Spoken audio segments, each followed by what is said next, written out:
If your business dies the moment you sleep, you don't have a business. You have stress. The richest people are not the ones buying things. They are the ones people must buy from. Now listen, this is episode 5, the final episode of this Dangote Masterclass series. And this one is not about making money. It's about wealth that continues to survive after you. Dangote said something that is very deep. He said he wants Nigerians to own part of his refinery.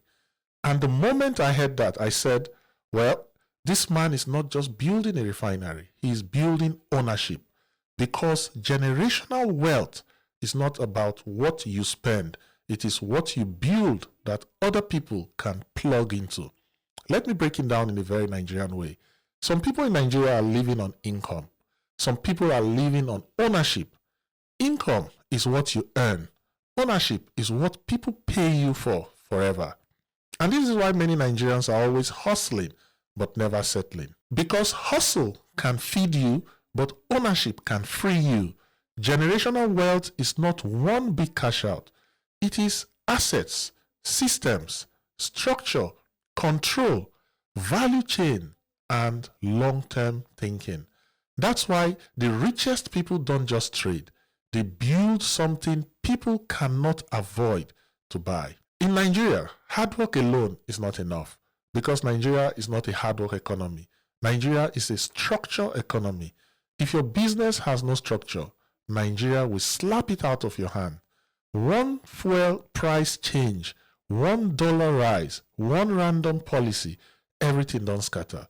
That's why Dangote keeps winning, not because he doesn't face problems, but because his businesses are built with control and resilience. Now let's bring it to agriculture because that one is my own language.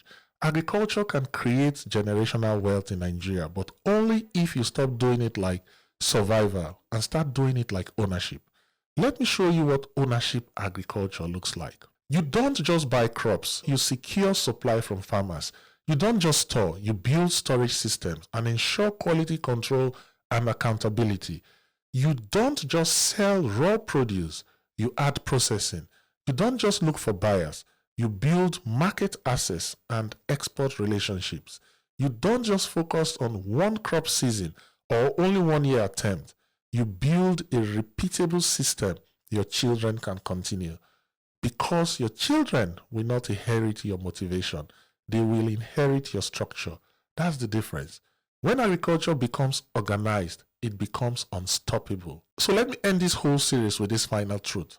Yes, Nigeria is hard, but Nigeria rewards people who build resilient ownership. If you win in Nigeria, you don't just make money. You change your family story.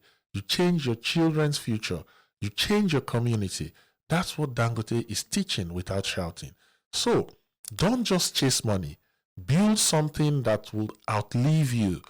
This is Dangote Masterclass. And if you learned something today, please like, share, subscribe, and drop a comment.